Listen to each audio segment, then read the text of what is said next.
Assalamualaikum warahmatullahi wabarakatuh. Alhamdulillah, alhamdulillahi rabbil alamin. Wa bihi nasta'inu ala umuri dunya waddin. Wassalatu wassalamu ala ashrafil anbiya'i wal mursalin. Wa ala alihi wa sahbihi ajma'in. Amma ba'. Alhamdulillah, puji syukur hadirat Allah SWT pada dini hari ini, di hari-hari terakhir Ramadan yang kita temui, kita bisa bertemu di Facebook, YouTube, dan media sosial lainnya. Salawat dan salam atas Nabi Yuna Muhammad SAW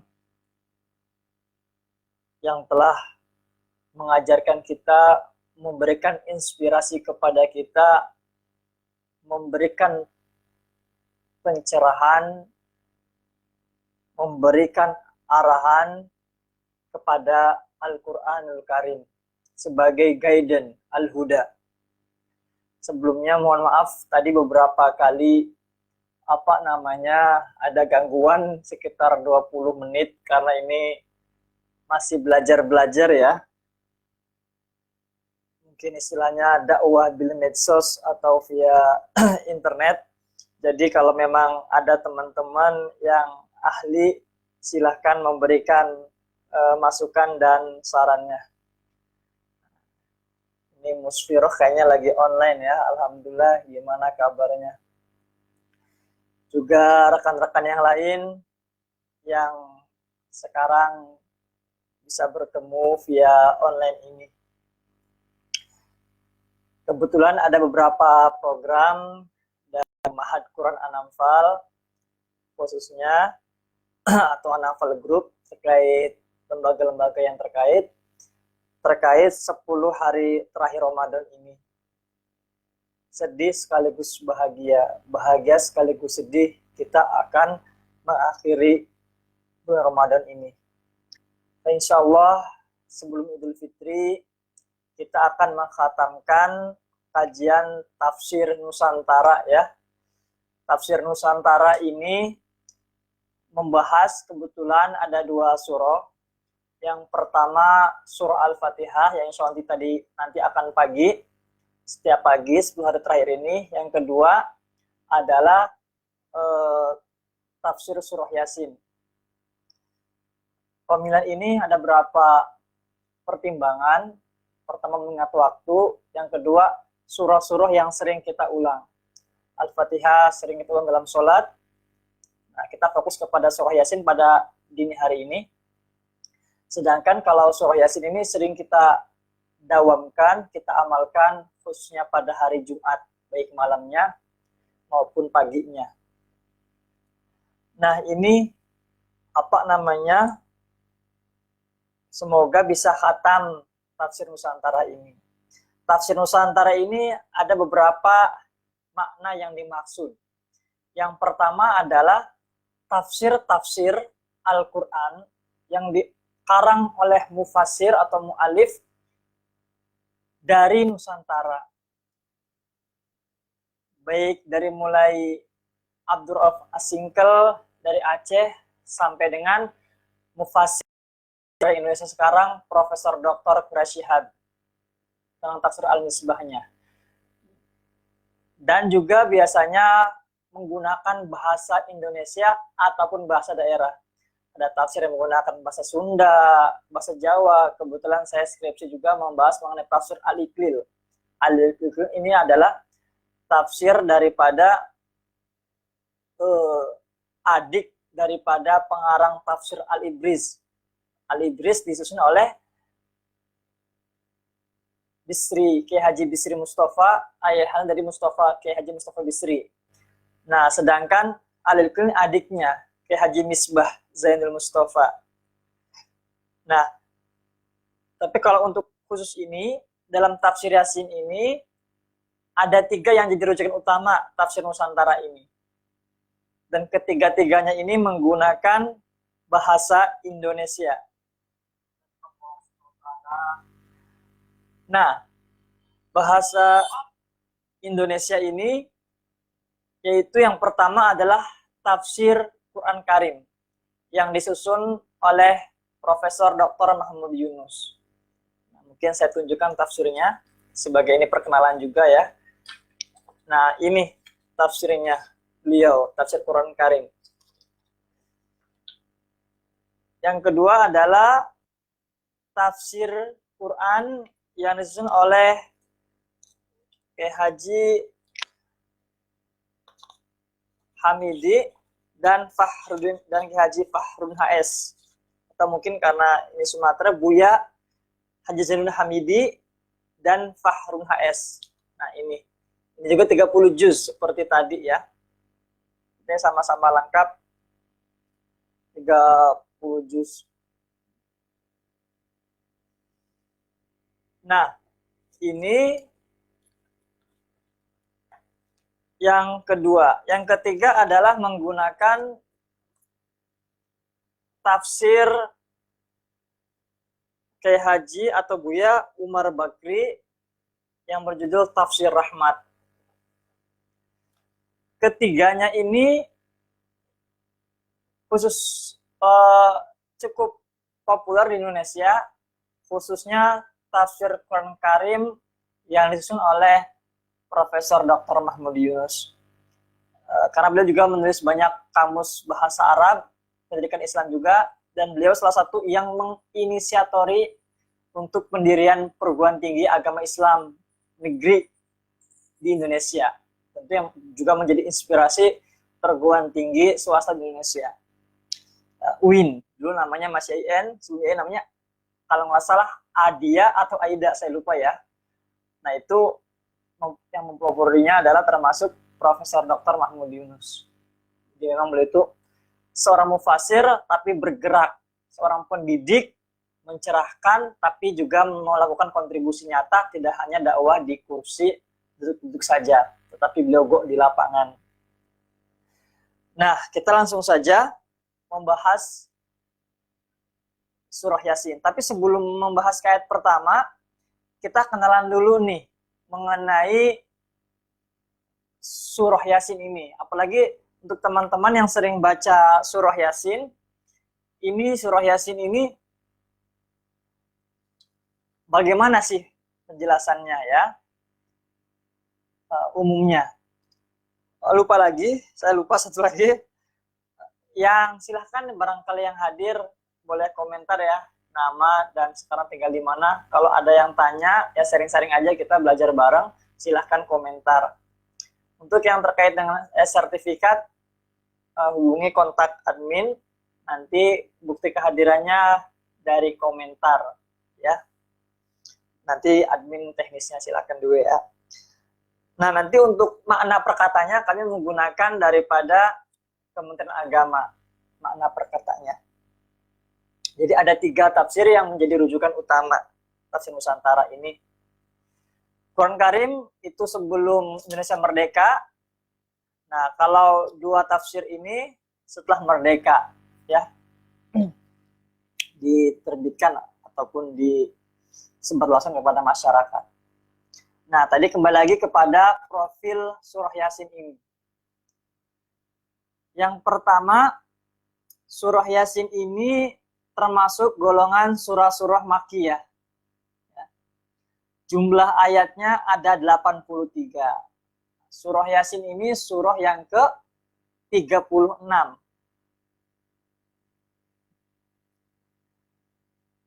Nah, ada sekitar 10 pokok isi daripada surah Yasin menurut Haji Umar Bakri dalam tafsir rahmatnya. Yang pertama, menerangkan bahwa Nabi Muhammad benar seorang Rasulullah, dan ia tetap menempuh jalan yang lurus. Ini yang pertama.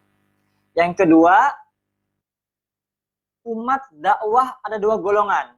Ada yang tetap membangkang dan golongan yang mematuhi perintah-perintah agama dan menjauhi larangan-larangannya. Yang ketiga, semua manusia termasuk kita ini akan dibangkitkan kembali hari akhirat untuk menerima pembalasan atas amal mereka. Tidak ada suatu jua pun amal perbuatan yang tidak ada perhitungannya. Ingat, semua amal tidak ada satupun yang tidak dihitung, semuanya akan dihitung. Baik yang terbesit di hati, di pikiran, ucapan, tindakan.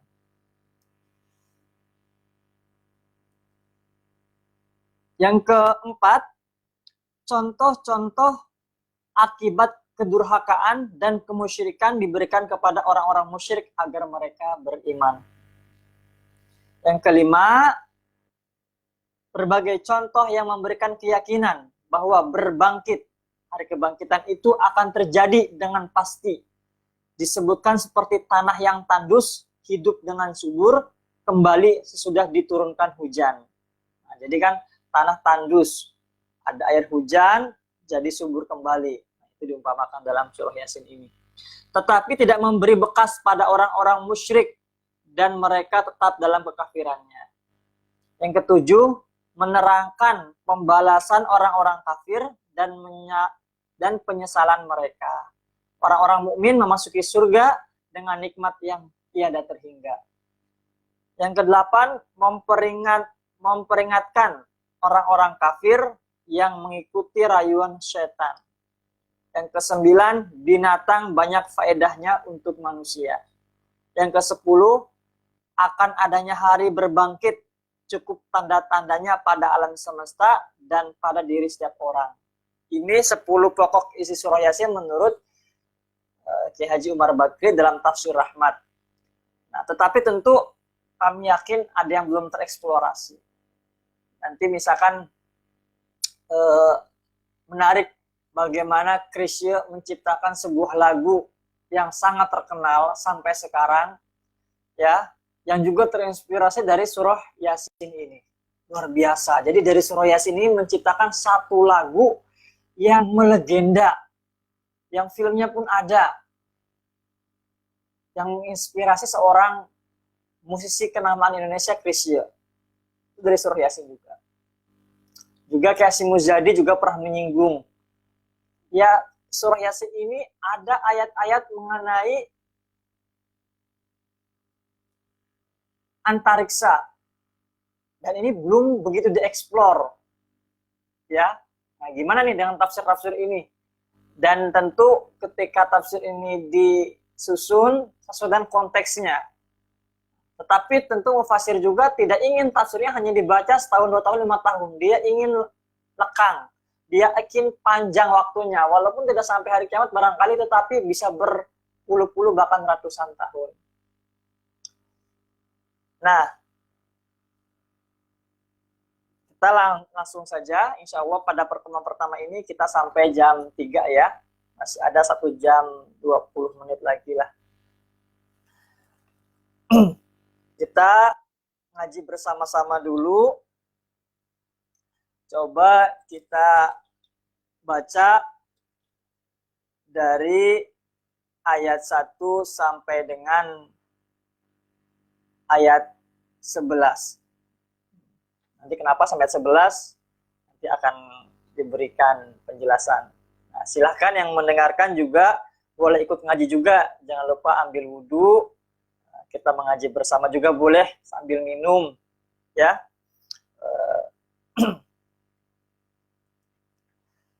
Juga mungkin kalau yang mendengarkan saja bisa juga dengan nyemil. Kita ngaji bersama-sama baca dari ayat 1 sampai ayat 11. A'udzu billahi minasy syaithanir rajim. Bismillahirrahmanirrahim. Yasin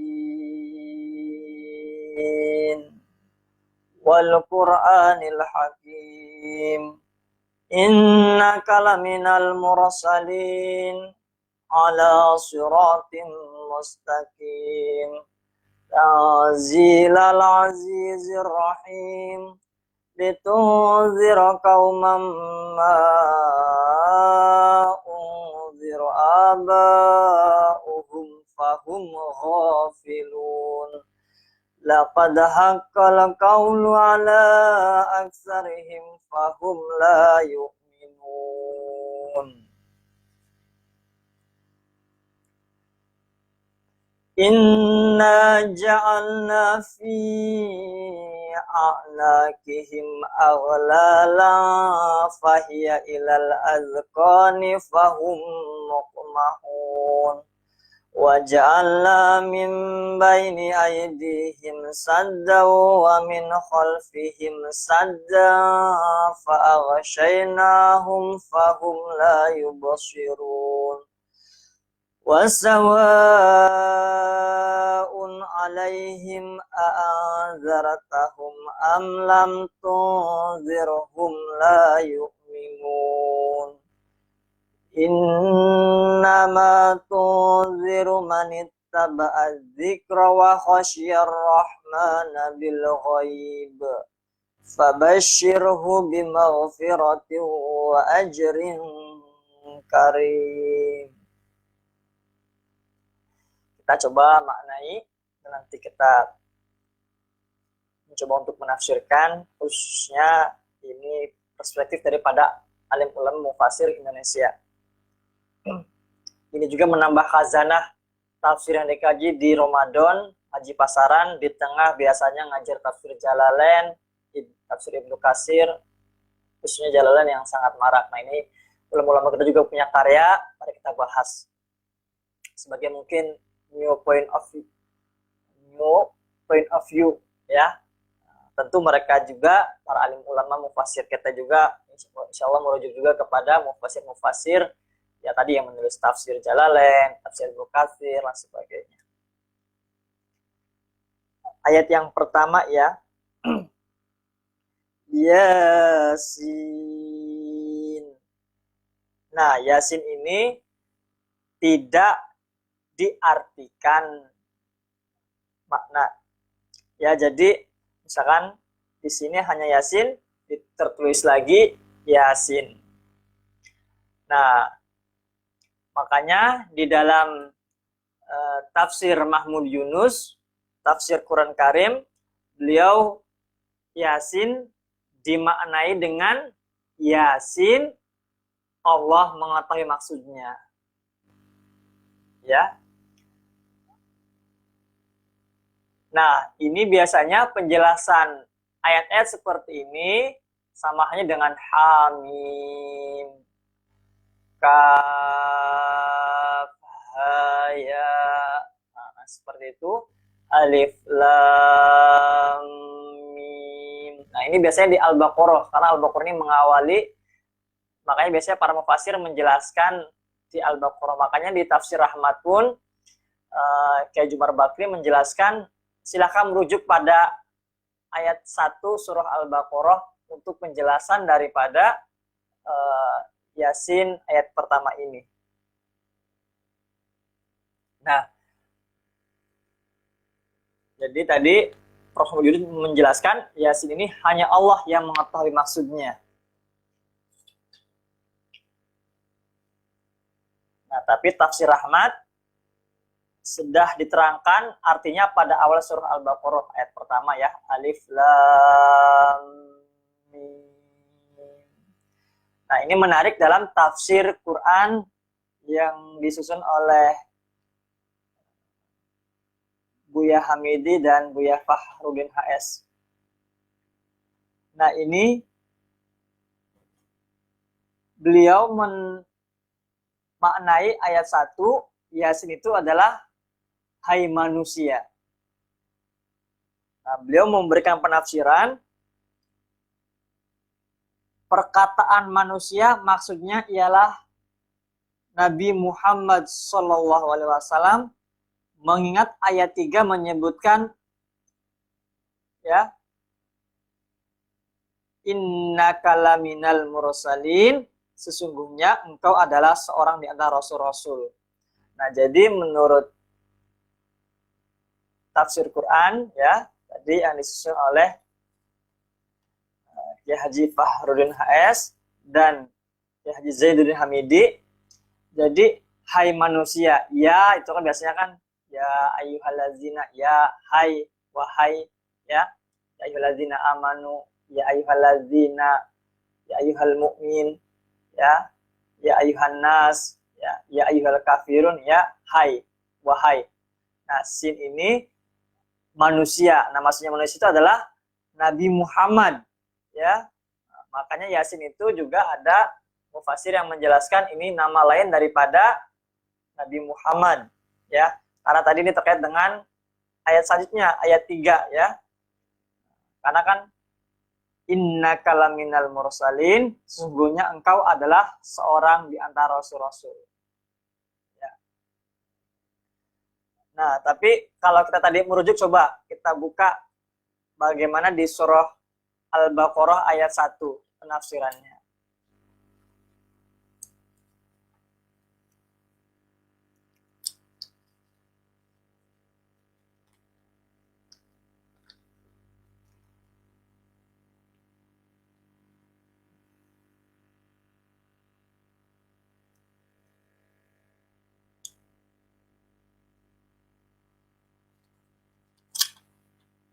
Jadi misalkan di dalam tafsir Quran Karim Profesor Dr. Muhammad Yunus, beliau menafsirkan alif lam mim dalam surah Al-Baqarah ayat 1, Allah yang mengetahui maksudnya. Sama tadi dengan surah Yasin ayat 1, ya. Kata sebagian ulama bahwa alif lam mim itu Allah yang mengetahui maksudnya. Tetapi setengah mereka mengatakan bahwa ia nama surat. Ya, ini surat ini. Ada dua namanya. Surah Al-Baqarah dan surah Alif Lam Mim. Nah, jadi ini daripada Mahmud Yunus. Nah, bagaimana dengan tafsir Quran? Haji Zaidun Hamidi. Nah, tafsir beliau ini ada pengantar beberapa tokoh, ya, tokoh Indonesia. Seperti Kiai Haji Agus Salim, ya. Ada Syekh Ibrahim Musa, ada Syekh Sulaiman Ar-Rasuli. Nah, ini Syekh Sulaiman Ar-Rasuli memberikan endorsement ataupun sambutan status 1956. Jadi ini memang sedikit setelah kemerdekaan. Syekh Ibrahim Musa Parabek, ya. Ini juga pada tahun 56, 1956.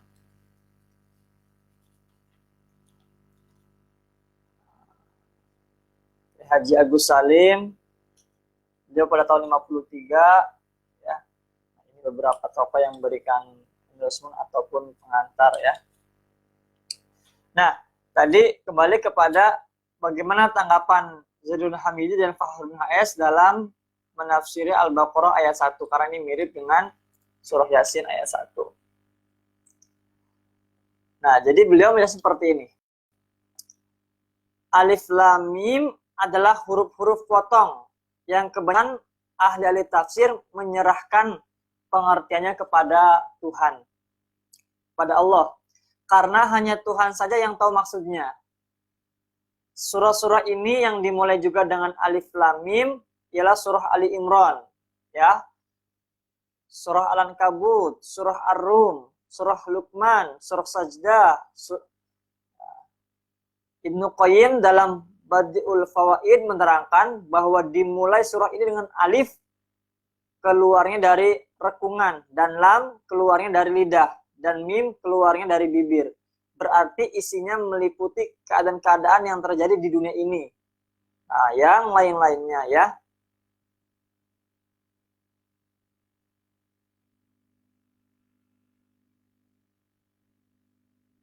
Nah, alif lam mim ini beliau mengutip Maulwi Muhammad Ali, ya, dalam Dohali Quran. Ini Lahore. Artinya itu adalah aku Allah yang paling tahu. Nah, disebabkan alif potongan dari ana, lam potongan dari Allah, dan mim potongan dari alam. Ya. Ada lagi pengertian yang lain, tetapi tentang ini kita belum memperoleh alasan yang kuat. Jadi memang untuk makna-makna ini pada kesimpulannya memang hanya Allah saja yang tahu ya. Tetapi sebagian mufasir mencoba menafsirinya. Nah, sekarang Ki Haji Umar Bakri dalam Tafsir Rahmat. Coba kita lihat untuk ayat 1 Al-Baqarah.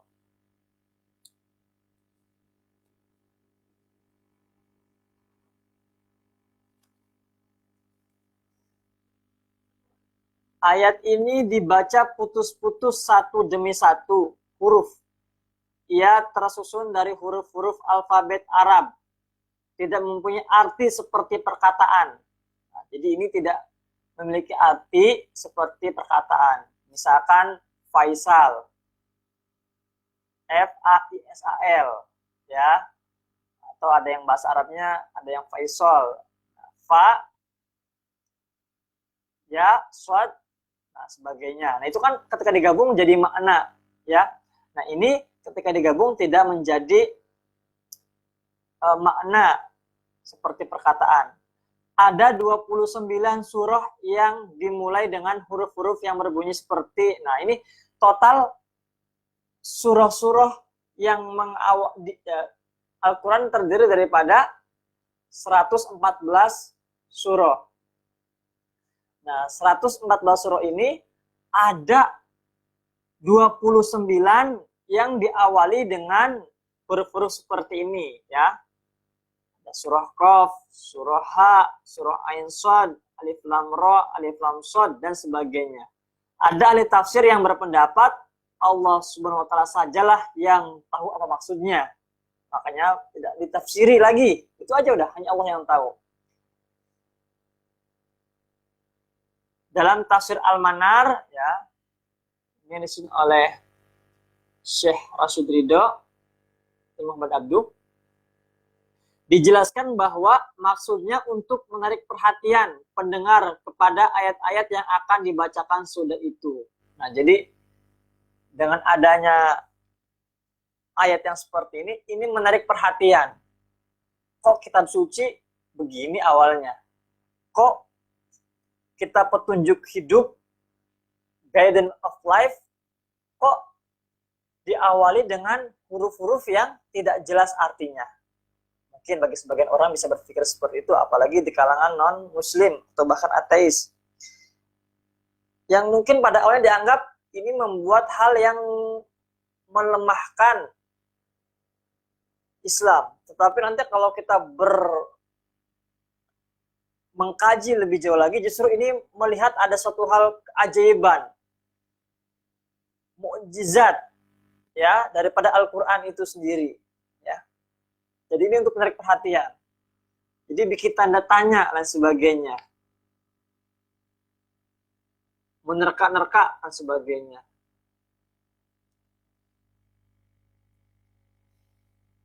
Bagi orang Arab, membaca huruf-huruf seperti itu menarik perhatian sekali karena belum pernah mereka dengar. Jadi bagi orang Arab juga itu menarik, ya.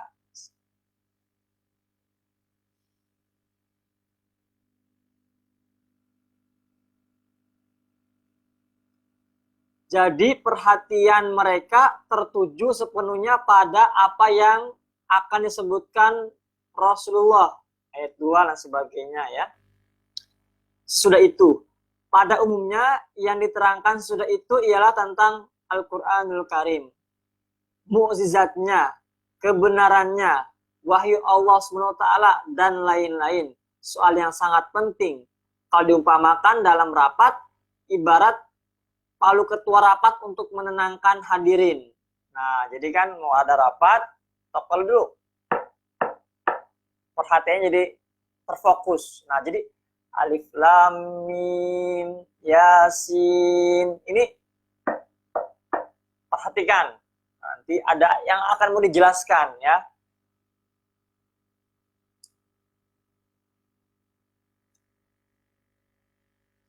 Agar para hadirin, agar umat manusia perhatiannya penuh tertuju kepada uraian ketua rapat. Nah, diumpamakan tadi ya, pada Al-Quran ini.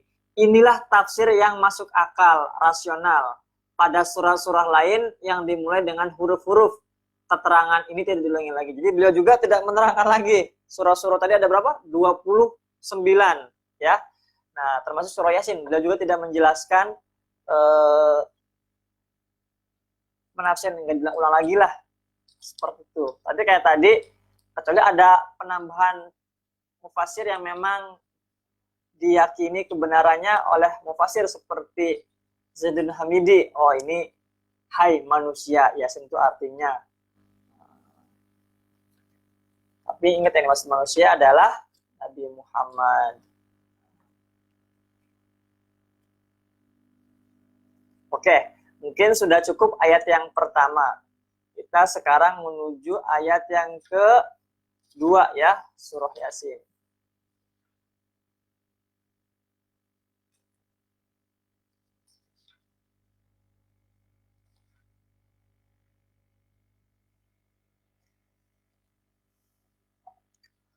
Wal Qur'anil Hakim. Wal Qur'an, demi Al-Qur'an. Al-Hakim, yang penuh hikmah. Demi Al-Qur'an yang penuh hikmah. Nah, ini kalau Mahmud Yunus, Haji Mahmud Yunus dalam Quran Karim, demi Quran yang berhikmah. Nah, intinya isi Al-Quran ini adalah penuh dengan hikmah. Dalam tafsir Quran, Zainuddin Hamidi memaknainya demi perhatikan Quran yang penuh dengan hikmat. Nah, jadi kita perhatikannya Al-Quran ya, karena jalannya penuh dengan hikmah-hikmah. Kita sambil minum dulu ya. Bismillahirrahmanirrahim. Ngopi biar melek. Nah, sedangkan dalam tafsir Ahmad, demi Al-Quran yang penuh hikmah. Ya, redaksinya sedikit berbeda, tetapi secara makna, secara tujuan ini bermakna wahid ya. Coba perhatikan. Ya. Kalau Prof. Mahmud Yunus, demi Quran yang berhikmah. Tafsir Quran, demi perhatikan Quran yang penuh dengan hikmat. Tafsir Ahmad, demi Al-Quran yang penuh. Nah, ada kata penuhnya ya. Di dua tadi nggak ada, di tafsir Quran kadang nggak pakai penuh, tapi tafsir Quran pakai penuh, dan tafsir Rahmat ya, demi Al-Quran yang penuh hikmah. Jadi Al-Quran ini isinya penuh dengan hikmah, penuh dengan argumentasi kenapa ini dilarang, kenapa ini diharuskan, faedah, manfaat, dan sebagainya ya. Kita nih kenapa stay at home, tidak boleh keluar rumah? Oh, hikmahnya biar tidak terkena virus corona. Oh, jadinya yakin teguh dengan kita stay at home. Tapi kenapa stay at home? Ya stay at home aja. Nah, kita tentu jadi berpikir. Nah, Al-Quran memberikan penjelasan hikmah-hikmah biar kita mau menjalankan apa yang Allah perintahkan dan menjauhi larangan-larangannya. Sekarang kita ke ayat ya.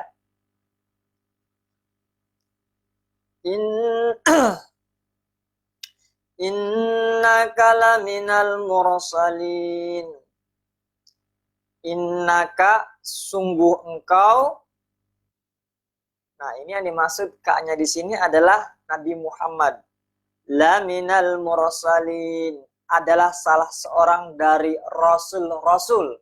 Jadi Nabi Muhammad itu bagian, part of the messenger, ya, bagian daripada rasul-rasul Allah. Ya, ada Nabi Adam, Idris sampai dengan Nabi Isa. Itu disebutkan dalam Al-Qur'an ada 25 rasul. Sungguh engkau adalah salah seorang dari rasul-rasul. Nah, yang dimaksud ayat 3 ini adalah Nabi Muhammad. tafsir Quran Karim, sesungguhnya engkau salah seorang di antara rasul-rasul. Nah, beliau juga menjelaskan ini yang dimaksud adalah Nabi Muhammad. Nah, dalam tafsir Quran, Zainuddin Hamidi, sesungguhnya engkau adalah seorang di antara rasul-rasul. Nah, walaupun di ayat 3 ini beliau tidak menjelaskan yang dimaksud itu adalah Nabi Muhammad, tetapi di ayat 1 beliau menjelaskan. Karena ayat 1 itu merujuk pada ayat yang ketiga. Nah, dalam tafsir Rahmat, sesungguhnya engkau salah seorang dari rasul-rasul. Ya, nanti kita sampai ayat 6 akan menjelaskan untuk tafsir Rahmat ini mengkelompokkannya 1 sampai 6. Nah, jadi kenapa tadi 1 sampai 11 kita ngikutin dari Profesor Mahmud Yunus, beliau membagikannya penafsirannya ayat 1 sampai dengan ayat 11. Ya. Khususnya ayat 7 sampai dengan ayat 11. Kita lanjutkan surah ayat yang keempat ya. Ala siratim mustaqim. Ala sirat, di atas jalan, mustaqim, yang lurus. Makanya ihdinas siratal mustaqim dalam surah Al-Fatihah, jalan yang lurus. Nah, ini yang berada di atas jalan yang lurus. Siapa? Yaitu maksudnya ayat 4 ini Nabi Muhammad SAW. Nah, ini sambil dengar ada yang bangunin sahur ya. Nah, ini dalam tafsir Quran Karim di atas jalan yang lurus. Tafsir Quran di jalan yang lurus. Tafsir Rahmat, rasul-rasul yang berjalan di atas jalan yang lurus. Jadi yang dimaksud dalam tafsir Rahmat ayat 4 ini bukan hanya Nabi Muhammad, tetapi adalah rasul-rasul itu, ya. Semuanya, ya. Nah, ayat 5, Tanzilal Azizir Rahim. Tanzil yang diturunkan sebagai wahyu yang diturunkan Al-Aziz oleh Allah yang Maha Perkasa, Ar-Rahim yang Maha Penyayang. Nah, ini dibuka surah Yasin ini dua sifat Allah. Ya, Al-Aziz, Ar-Rahim. Ayat 5, sebagai wahyu yang diturunkan oleh Allah yang Maha Perkasa, Maha Penyayang. Ya. Nah, sedangkan dalam tafsir Quran Karim Mahmud Yunus, diturunkan oleh yang Maha Perkasa lagi Penyayang. Apa itu? Maksudnya Al-Quran. Ya, ayat 5 ini. Jadi yang dimaksud adalah Al-Quran. Dalam tafsir Quran, Fahrul HS, itu wahyu yang diturunkan oleh yang Maha Kuasa dan Penyayang. Nah, ini menarik. Kalau tadi kan Al-Aziz yang Maha Perkasa.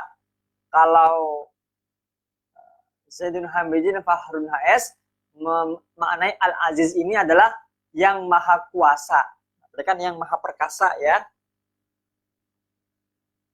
Dan penyayang. Nah, beliau juga maksudnya ini, Tanzil ini adalah Al-Quran. Dalam tafsir Rahmat juga sama. Jadi ayat 45 ini sepakat bahwasanya adalah yang dimaksud adalah Al-Quran. Walaupun kata Al-Quran tidak disebut di situ ya. Merujuknya kepada Al-Quran. Diturunkan oleh yang Maha Perkasa lagi Maha Penyayang. Jadi mungkin untuk Ar-Rahim semuanya ini memaknai dengan penyayang. Tetapi untuk Al-Aziz ini ada yang memaknainya yang Maha Perkasa seperti Kementerian Agama, terus tadi apa namanya tafsir Quran Karim Mahmud Yunus, Tafsir Rahmat, semuanya menggunakan yang Maha Perkasa, tetapi tafsir Quran Zainuddin Hamidi Al-Azimi dimana dengan yang Maha Kuasa. Kalau perkasa itu persepsinya adalah gagah, ya. Jadi kegagahnya perkasa. Gitu. Kalau yang Maha Kuasa itu menguasai, memegang controlling, ya. Nah, sekarang ayat 6, ya. Ayat 6. Litunzira qauman ma unzira aba'uhum fahum ghafilun.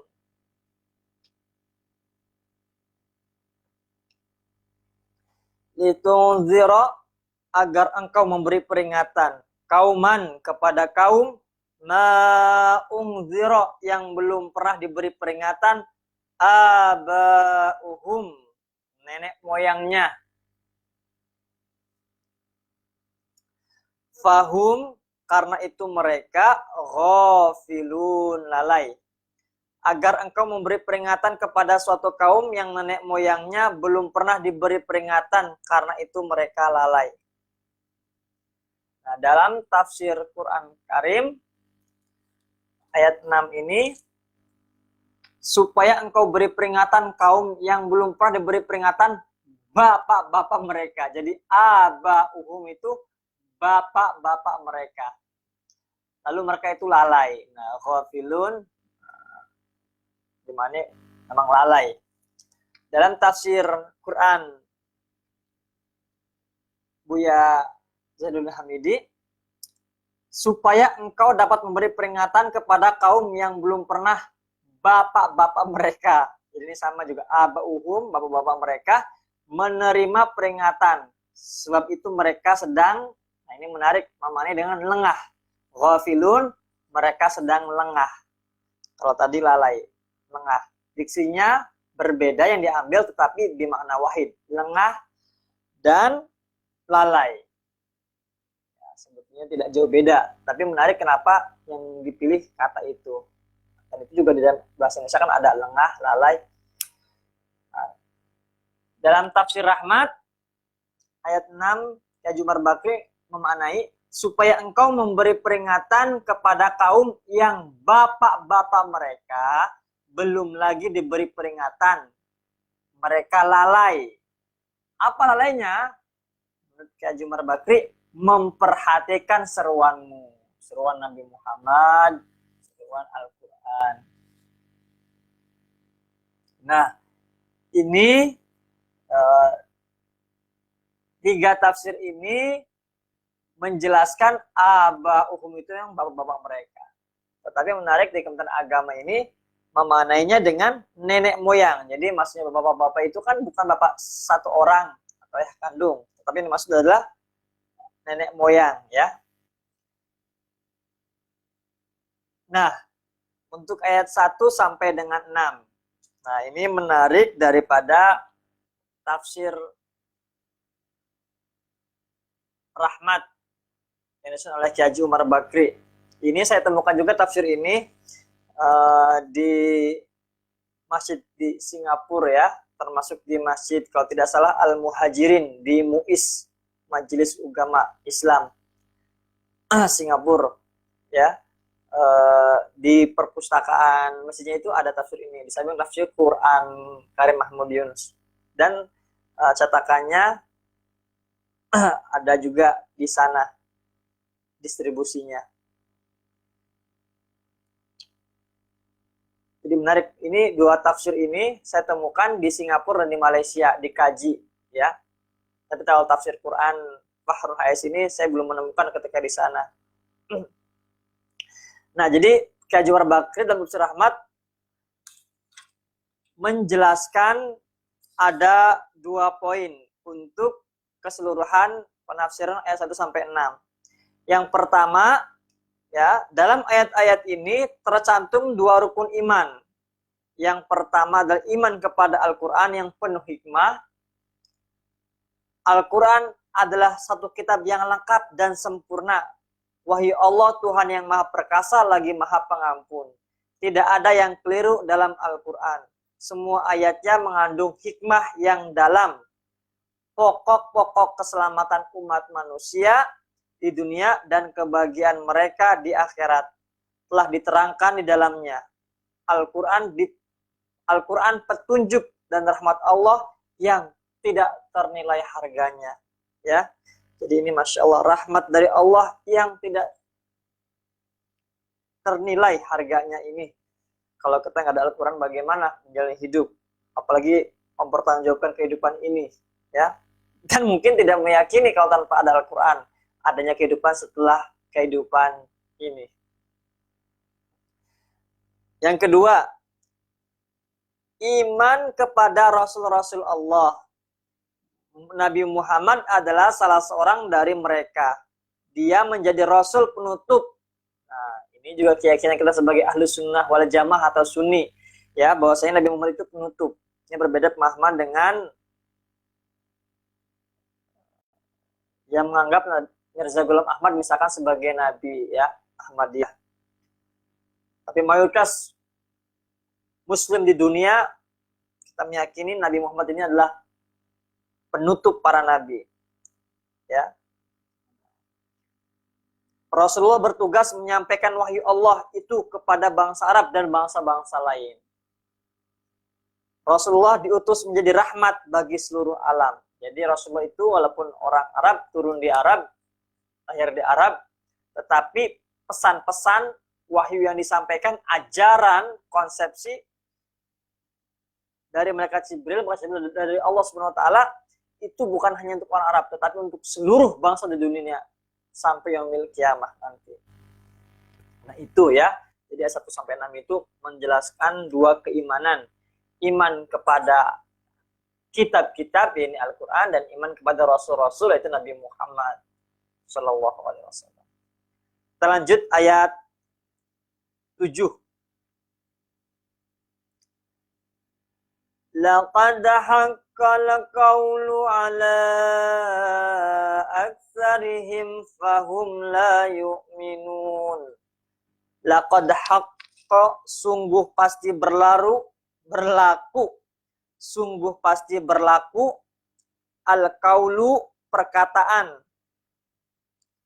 ala aktsarihim, terhadap kebanyakan mereka, fahum, karena mereka la yu'minun, tidak beriman.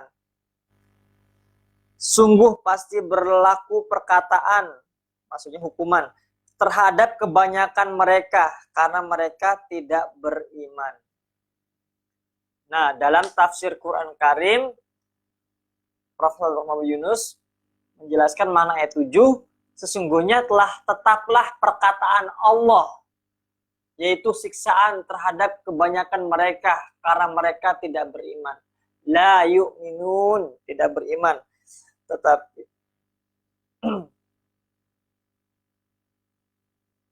ya, dalam tafsir Quran, sesungguhnya sudah semestinya berlaku perkataan bagi kebanyakan mereka dan mereka tiada beriman. Nah, dalam tafsir Quran, Fakhruddin HS menjelaskan tafsir ayat ini. Arti perkataan di sini ialah hukuman bagi orang-orang yang bersalah. Makanya di sini kan kalau secara diksi lughahnya kan al-qaulu, perkataan, tetapi di maknanya itu adalah hukuman. Ya. Agar engkau memberi peringatan kepada sungguh pasti berlaku perkataan terhadap kebanyakan mereka. Nah, maksudnya itu perkataan adalah hukuman karena mereka tidak beriman. Jadi kebanyakan orang tidak kebanyakan mereka mendapatkan hukuman karena mereka tidak beriman. Nah, dengan tafsir rahmat ayat 7,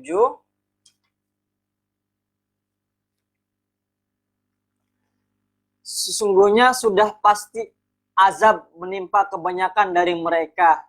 Nah, ini lebih tegas lagi, hukuman itu diksi yang digunakan adalah azab.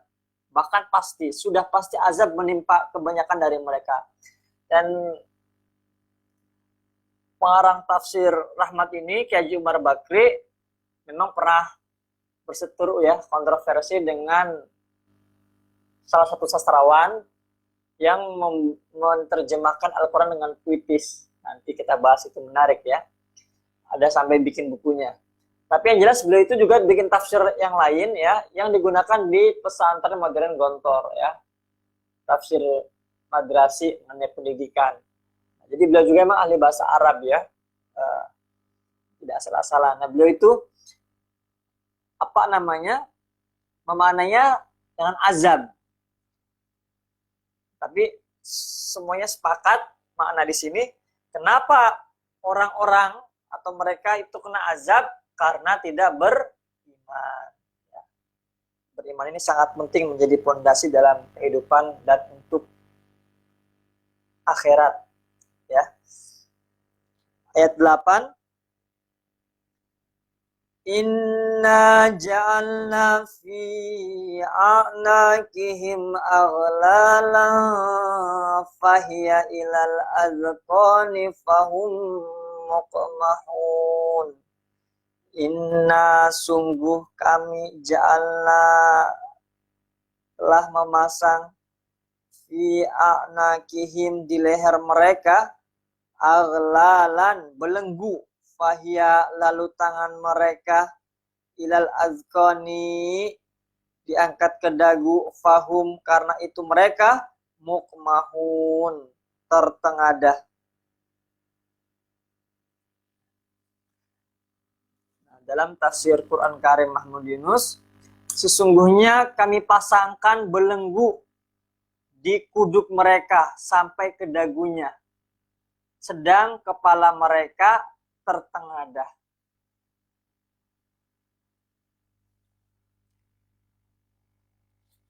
Dalam tafsir Quran Pak Harun HS, sesungguhnya kami letakkan belenggu di tengkuk mereka dan sampai ke dagu, ya.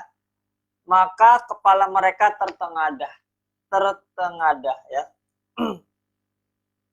Ini kita lanjutkan terlebih dahulu. Tafsir Rahmat. Sesungguhnya kami kalungkan belenggu pada leher mereka sampai ke dagunya, sehingga mereka selalu tertengadah. Ayat 9. Waja'alna min baini aydihim saddan wa min khalfihim saddan faghshaynahum fahum la yubsirun. Waja'alna dan kami jadikan min baini aydihim di hadapan mereka saddan sekat dinding, wa min khalfihim dan di belakang mereka saddan juga sekat, faghshaynahum dan kami tutup mereka, fahum sehingga mereka la yubsirun tidak dapat melihat. Dan kami jadikan di hadapan mereka sekat dinding dan di belakang mereka juga sekat, dan kami tutup mata mereka sehingga mereka tidak dapat melihat.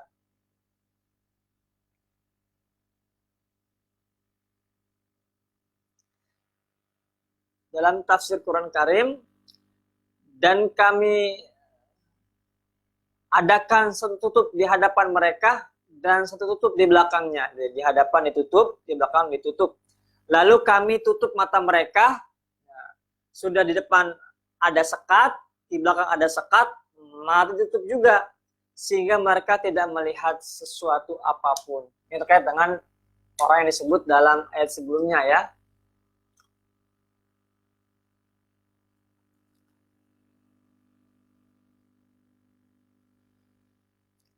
Dalam tafsir Quran, dan kami adakan tabir. Nah, ini yang digunakan adalah diksinya tabir. Di hadapan dan di belakang mereka. Lalu mereka kami tutup. Sebab itu mereka tiada menampak. Nah, Sayyidun Hamidi menafsirkan ayat 9 ini. Mereka tidak menampak jalan kebenaran. Disebabkan mereka telah berselimut dosa. dipengaruhi oleh kebiasaan dan paham lama, bertahan kepada pendapat sendiri. Tentu kebiasaan lama yang salah, yang tidak sesuai dengan ajaran Al-Quran hadis para alim ulama salafus soleh, menyebabkan mata hati mereka tertutup dan tidak dapat menerima kebenaran agama yang disampaikan Tuhan dengan perantara Rasulnya. Jadi kebenaran agama ini disampaikan melalui Rasul. Rasul kepada umatnya melalui para ulama. Khususnya dalam bidang Al-Quran ini yang menjelaskan makna-maknanya adalah para mufassir, ya. Jadi kita mengikuti para ulama mengikuti Nabi Muhammad mengikuti daripada wahyu yang oleh malaikat Jibril dari Allah Subhanahu wa taala.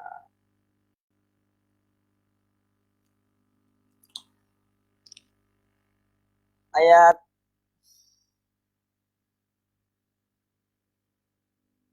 9 dalam tafsir Rahmat, dan kami adakan dinding di hadapan.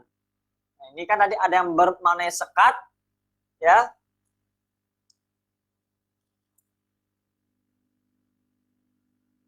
Di Kementerian Agama ini menggunakan isinya ini sekat, ya.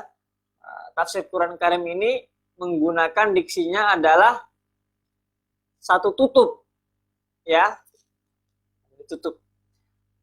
Dalam tafsir Quran tabir. Nah, dalam tafsir Rahmat, ya, memaknai sadan, ya, itu dengan dinding. Dan kami adakan dinding di hadapan dan di belakang mereka, dan kami tutup mata mereka sehingga mereka tidak dapat melihat. Jadi walaupun satu diksi sadan, sadda, ya, di sini saddau wa min khalfihim sadda faghshaynahum. Saddan ada bermakna sekat, ada maknanya dengan tutup, tabir, dinding. Luar biasa, ya. Ini bisa dikaji kenapa menggunakan diksi-diksi tersebut. Para mufassir ini berbeda, tetapi bermakna sama. Fungsinya adalah menutup. Depan ditutup, belakang ditutup, ya, mata juga tertutup. Kita lanjut ke ayat 10, ya. Kita minum dulu.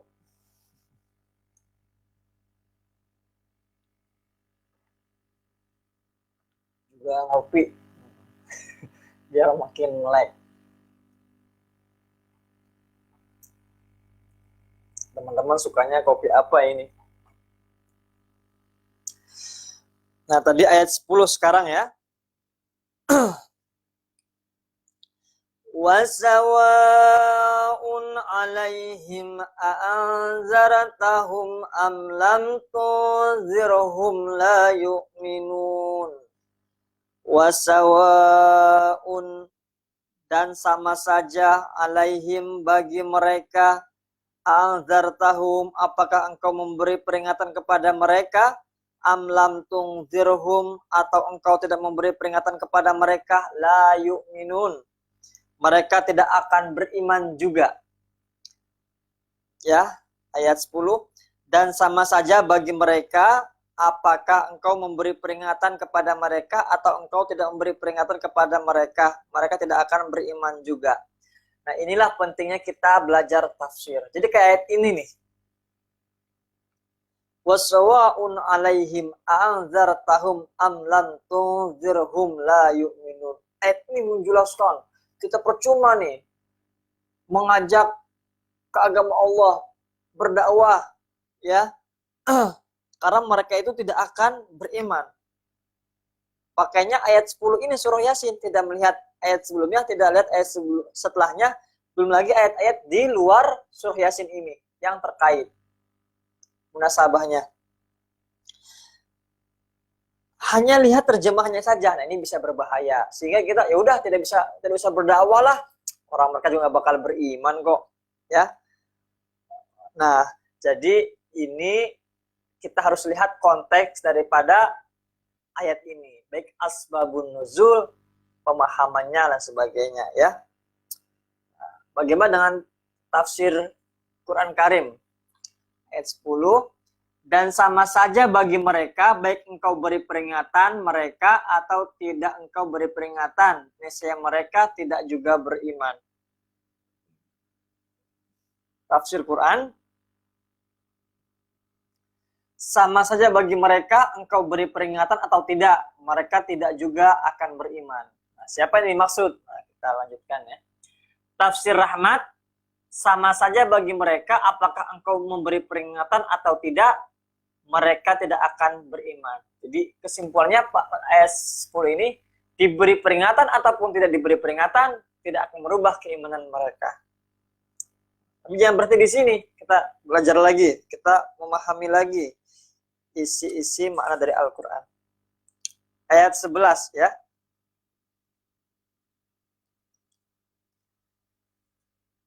Innama tunziru man ittaba'a dzikra wa khasyiyar rahmana bil ghaib. Fabashshirhu bimaghfiratin wa ajrin karim.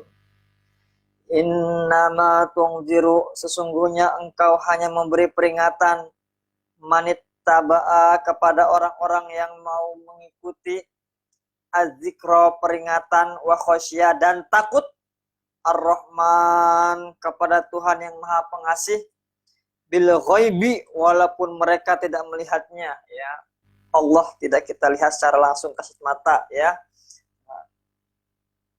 Tetapi kita beriman pada Allah.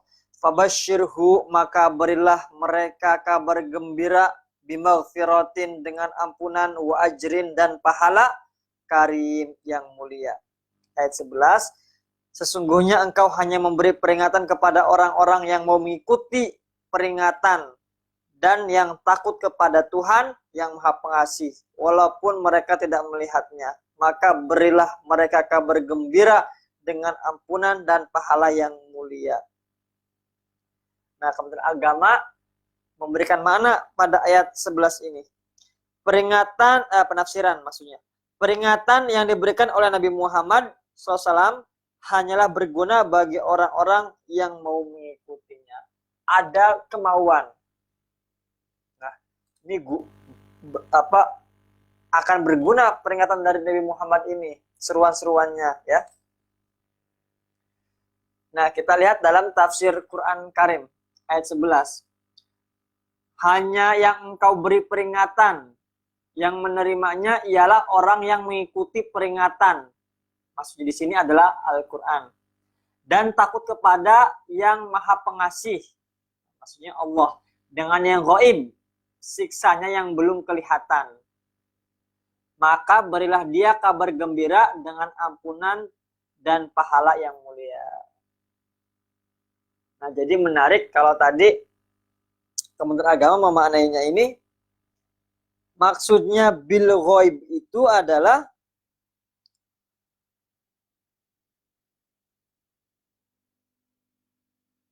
peringatan kepada orang-orang yang mengikuti peringatan dan yang takut kepada Tuhan yang Maha Pengasih, walaupun mereka tidak melihatnya. Ya, jadi bil ghaib ya. Ini walaupun mereka tidak melihatnya, melihat Allah langsung, tapi mau beriman. Nah, tapi kalau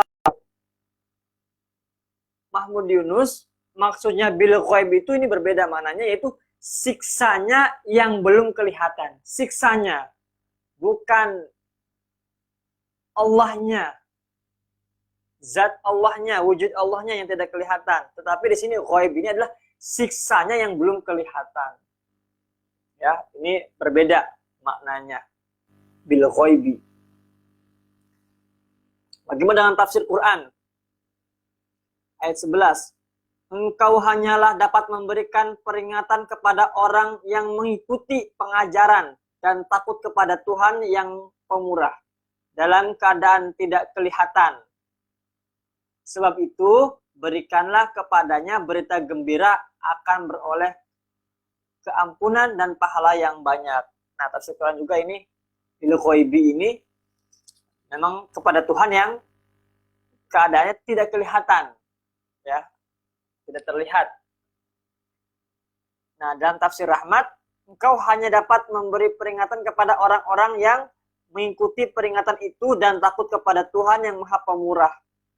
Mengikuti peringatan itu dan takut kepada Tuhan yang Maha Pemurah, walaupun ia tidak melihat Tuhan itu. Menurut Allah, maka berilah mereka kabar gembira bahwa mereka akan memperoleh ampunan dan pahala yang mulia banyak. Nah, jadi 3 tafsir ini dari Kementerian Agama, tafsir Quran Ki Haji Fahrun HS, tafsir Rahmat Ki Umar Bakri, ini bil ghaibi ini yang dimaksud adalah mau beriman kepada Tuhan yang tidak kelihatan. Nah, tentu ada Hindu, ada Buddha yang Tuhan itu nampak, patung-patung dan sebagainya, ya. Tidak kelihatan Allah secara kasat mata. Nah, tetapi dalam tafsir Quran Karim maknanya berbeda. Bil ghaibi itu yang tidak kelihatan adalah siksaannya, ya. Nah, kita lihat penafsiran ayat 7 sampai 11 secara menyeluruh dari Profesor Mahmud Yunus dalam tafsir Quran Karim. Di antara orang-orang kafir itu ada yang sangat ingkar, tidak mau menerima kebenaran dan tidak pula memikirkannya. Tidak mau mikirin, tidak beriman itu dampaknya bagaimana. Menjadi musyrik itu dampaknya bagaimana. Menjadi layu minun itu, menjadi orang yang tidak beriman itu dampaknya bagaimana dalam kehidupan maupun khususnya dalam akhirat nanti. Maka tetaplah ia mendapat siksa. Orang-orang itu samalah keadaannya dengan orang yang terbelenggu kudukannya sampai ke dagunya. Nah, terbelenggu itu sehingga kepalanya tertengadah, ya. Jadi terbelenggu sampai ininya tertengadah, ya. Tadi ayat yang sebelumnya itu.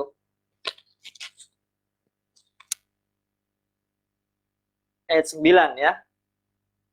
Bukan. Untuk yang ayat 8, ya.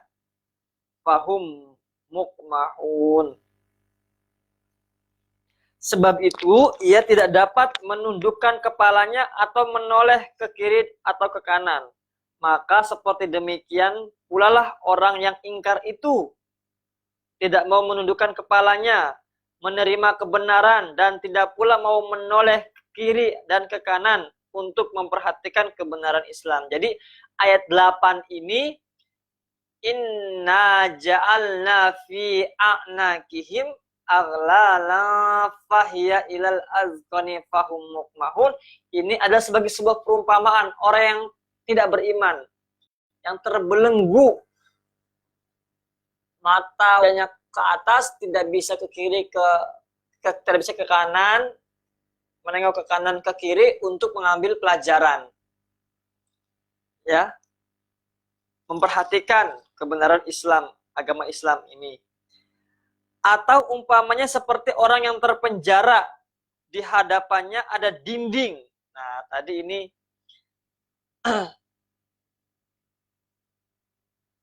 ayat 9, ya.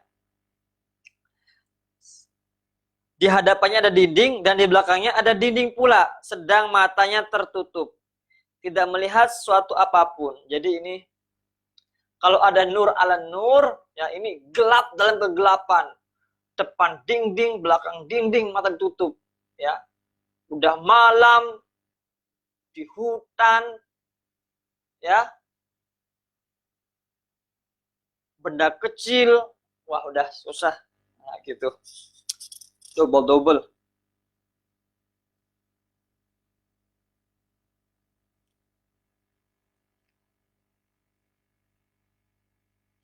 Maka begitu pula orang yang ingkar itu tidak mau surut ke belakang, tidak mau maju ke muka, dan tidak pula mau melihat, memperhatikan tanda-tanda dan keterangan-keterangan atas kekuasaan Allah. Seolah-olah ia terpaku, terpenjara dalam lembah kebodohan. Ya, orang yang seperti ini tidak mau beriman, baik diberi peringatan, nasihat ataupun tidak. Orang yang mau beriman ialah orang yang mau menurut Al-Quran dan takut kepada Tuhan. Ya. Kita sebagai manusia ini tidak boleh takut kepada sama manusia, sama makhluk tidak boleh. Tetapi kepada Allah kita harus takut. Justru dengan kita takut kepada Allah nanti akan memunculkan keajaiban-keajaiban, miracle di dalam hidup kita. Karena kalau kita hanya takut kepada Allah, tidak takut kepada manusia, mau ketemu RT, RW, kepala desa, Pak Lurah, Pak Camat, Bupati, Gubernur, Presiden, Sekjen PBB, setinggi-tingginya pangkat, tidak takut. Apalagi kalau mereka salah, harus diingatkan. Ya, nah ini penting punya rasa takut kepada Allah, sehingga kita menghadapi makhluk, khususnya manusia, ya termasuk jin juga, setan juga, ya biasa aja. Nah ini penafsiran dari Mahmud Yunus dalam ayat, khususnya ayat 7 sampai ayat 11. Nah, sekarang masih ada waktu setengah jam lagi ya. Kita lanjutkan ya. Ini surah Yasin ini ada 83 ayat. Kita bagi 8 hari. Kayaknya 10 hari kan sudah jalan ya. 8-9 hari. Biar khatam.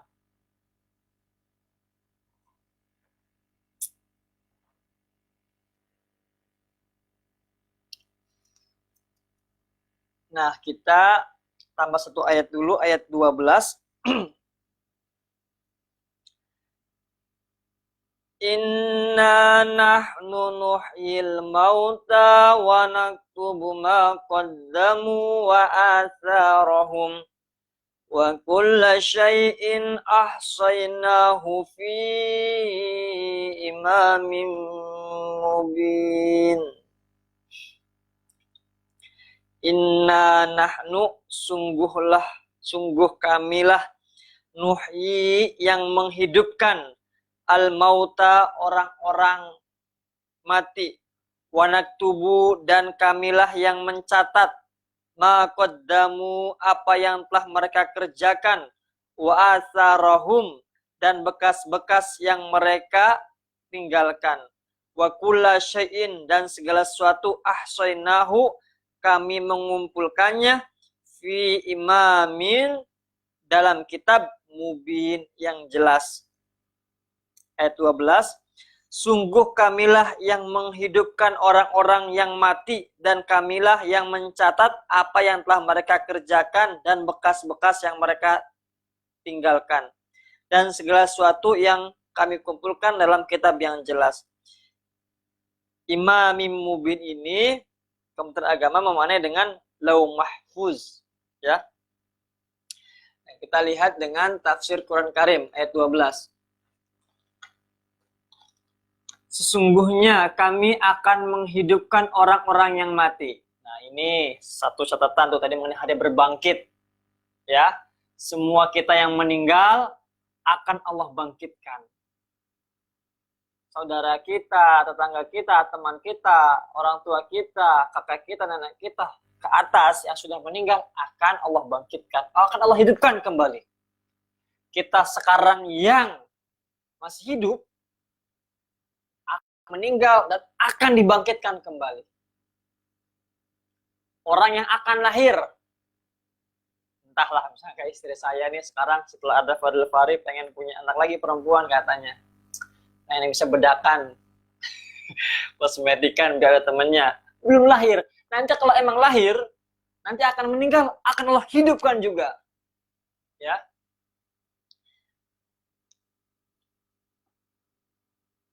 Dan menuliskan apa-apa yang mereka kerjakan. Nah, ya, apa yang kita kerjakan semuanya tertulis, ditulis, tercatat. dan bekas-bekas mereka. Tiap-tiap sesuatu kami perhitungkan dalam kitab yang terang. Nah, tapi beliau tidak menjelaskan, Mahmud Yunus, Imam Mubin itu Lauh Mahfuz seperti Kementerian Agama. Sedangkan dalam tafsir Quran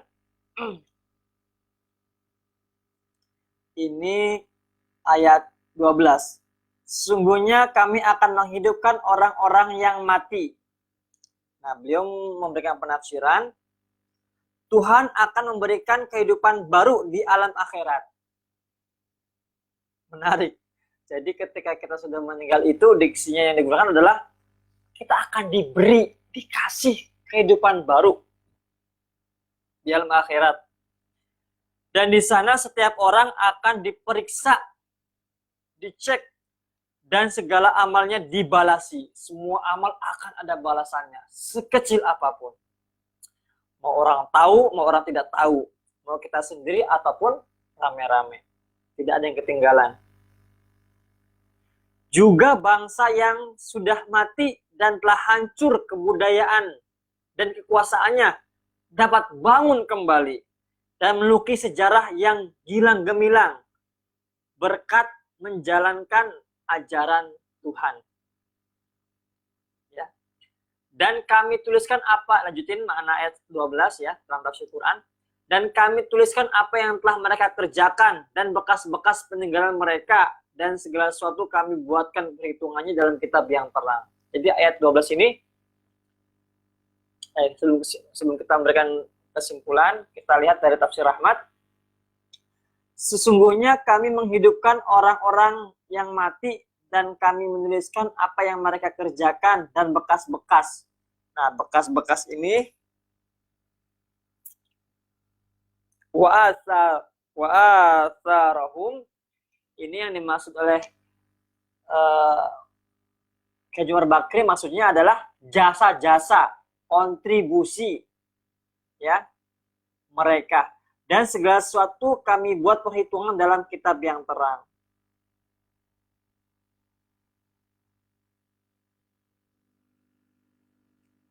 Nah, jadi pada ayat 12 ini yang pertama poinnya adalah Allah akan menghidupkan orang-orang yang mati.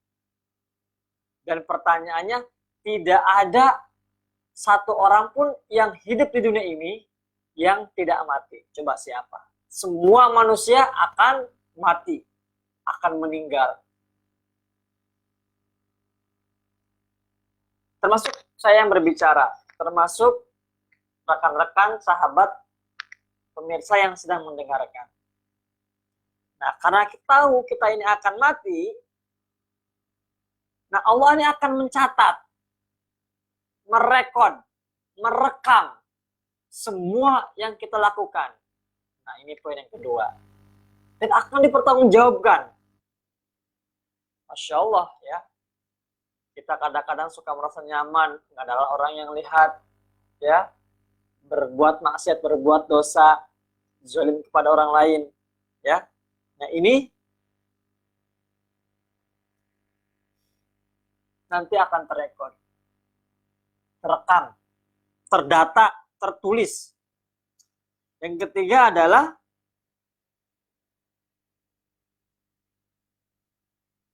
nanti semua itu akan dihitung, akan dibalas, ya. Dihitung ini untuk ada pembalasan, ya. Jadi ada 3 poin setidaknya dalam ayat 12 ini. Nah, tafsir Rahmat menjelaskan bahwasanya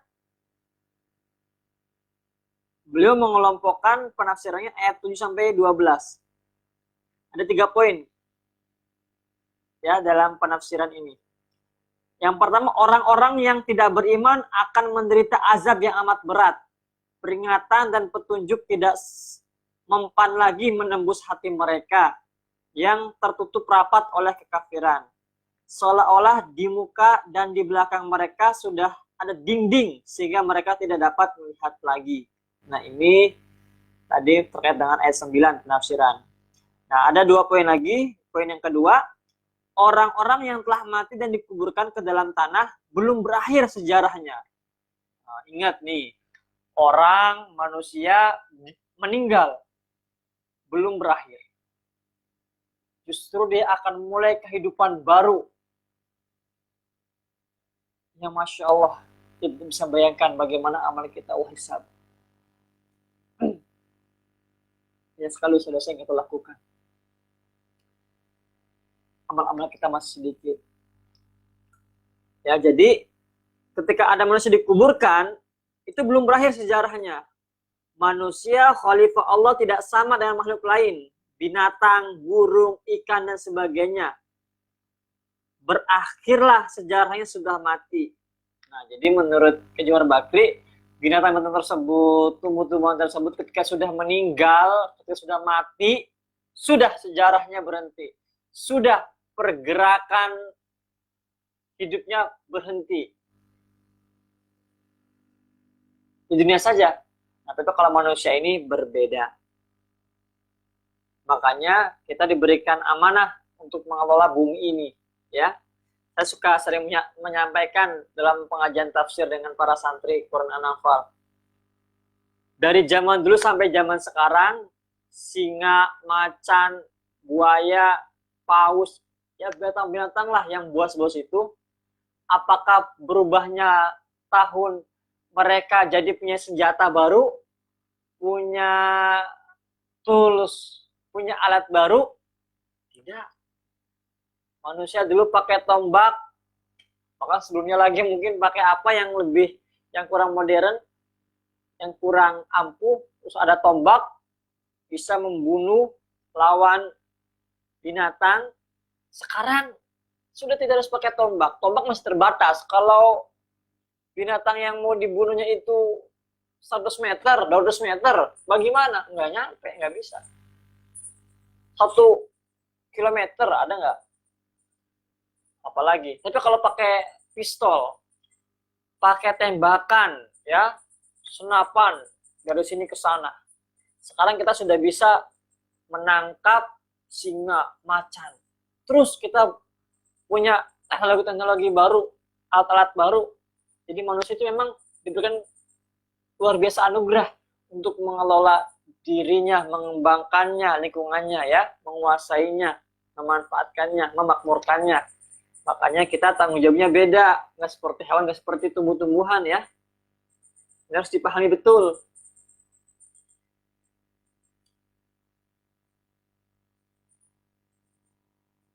Yang ketiga, menurut tafsir Rahmat, jalan yang akan ditempuh manusia masih panjang, bahkan lebih panjang dari kehidupan di bumi, ya.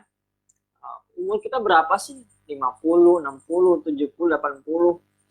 Sampai sekarang aja saya belum pernah mendengar lagi ada orang meninggal umur 100 tahun. Paling 50, 60. Udah mentok dah, 80 dah. 90 tuh udah jarang menemukan orang meninggal 90. 80, ya, udah meninggal. Nah, sedangkan di akhirat berapa puluh tahun, berapa ratus tahun, berapa abad, berapa miliar, terus sampai tidak ada wajah, Masya Allah, tidak ada ujungnya waktu itu. Sedangkan kita masih bertanggung jawab atas amal-amal kita.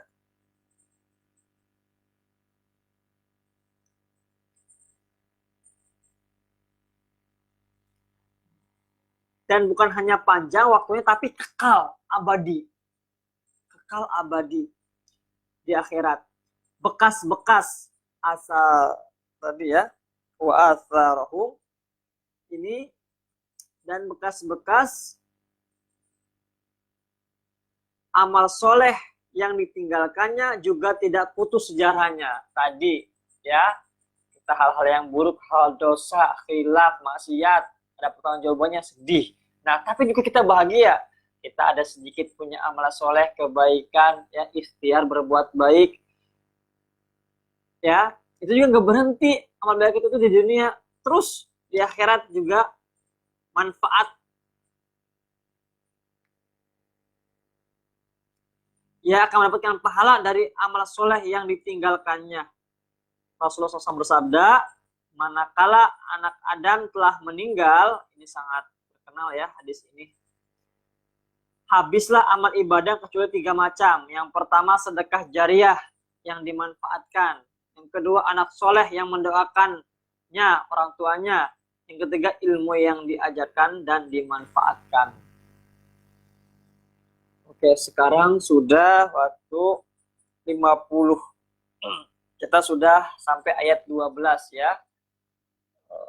Mungkin untuk pertemuan pertama, karena tadi kita ada opening dulu, ada pembahasan profil mengenai surah Yasin. Jadi nanti ke depannya kita langsung ke ayat 13, Pak, insya Allah. Nah, jadi semoga ada manfaat, ada inspirasi, ada menggugah hati, khususnya bagi yang sedang berbicara ini, yang penuh dosa, penuh salah, ilmunya bodoh, lagi belajar, mungkin menjadi amal baik. Nah, tapi juga semoga itu manfaat juga bagi para pendengar, rekan-rekan yang mendengarkan. Kalau misalkan ada salah, silakan komentar. Ada masukan saran ya. Saya juga ingin belajar kepada para pemirsa yang lebih alim, lebih banyak ilmunya, lebih tinggi akhlaknya ya. Ini sih ikhtiar aja ya, buat nambah-nambah amal, semoga Allah terima. Dan juga jika ada salah-salah kata, mohon maaf ya, jangan diikuti, jangan diambil kalau ada yang salah, baik disengaja maupun tidak disengaja. Jika ada yang benar, yang baik, maka harus kita pegang teguh, kita pertahankan, kita amalkan, dan datangnya dari Allah Subhanahu wa taala. Kalau salah khilaf, datangnya dari saya pribadi. Nah, itu sekian untuk tafsir surah Yasin. Nanti kita pagi insya Allah, kalau tidak salah, jadwalnya jam berapa? Coba kita lihat. Surah Al-Fatihah ya. Tafsir yang digunakan juga sama. Ini nanti jam 7 sampai jam 8 surah Al-Fatihah ya. Semoga bisa bergabung kembali.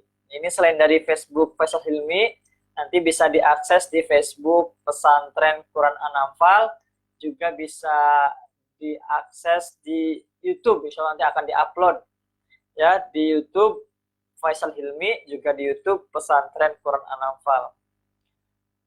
Insya Allah yang komentar, yang hadir, nanti bisa komunikasi. Kalau misalkan 60 pertemuan, nggak harus semuanya 5 program 10 hari terakhir ini, nanti bisa ada e-sertifikat, dan semoga manfaat ilmunya. Sekali lagi, terima kasih banyak, semoga ada manfaat. Mohon maaf atas segala kekurangan. Tutup dan baca doa bersama-sama terlebih dahulu ya.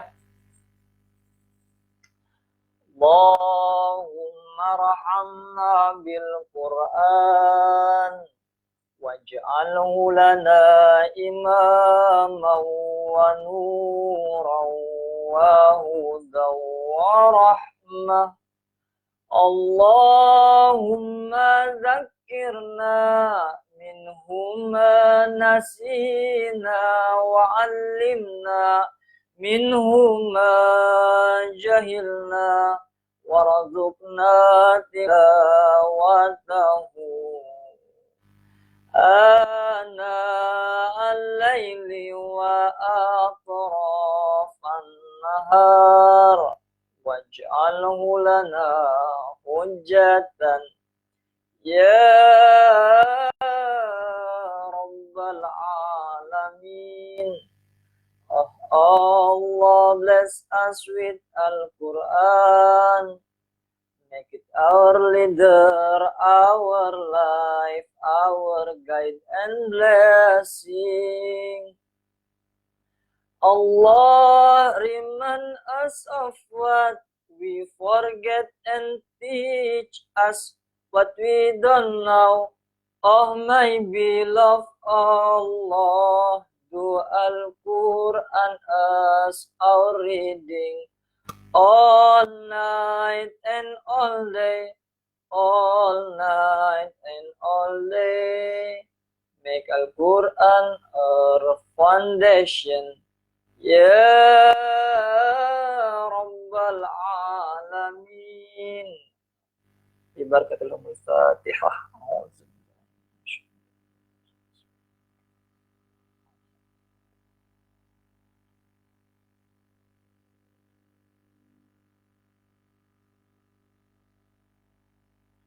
Wabillahi taufiq wal hidayah. Wassalamualaikum warahmatullahi wabarakatuh.